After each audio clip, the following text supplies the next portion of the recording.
Welcome to our channel. Canceling Paramount Plus is straightforward when you know the steps. Here's the simple way to end your subscription. Step 1. Open a web browser and navigate to ParamountPlus.com. Sign in with your account credentials. Step 2. Click on your account icon or profile picture in the upper right corner. Step 3. Select Account from the drop-down menu to access your account settings. Step 4. Find and click on the subscription or billing information section. Step 5. Locate the Cancel Subscription button and click on it to start the cancellation process. Step 6. Paramount Plus may show you special offers to retain your subscription. Review these if they interest you or proceed with cancellation.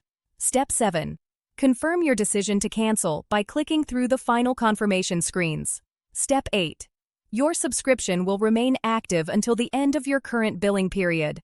Check your email for cancellation confirmation from Paramount Plus and save it for your records.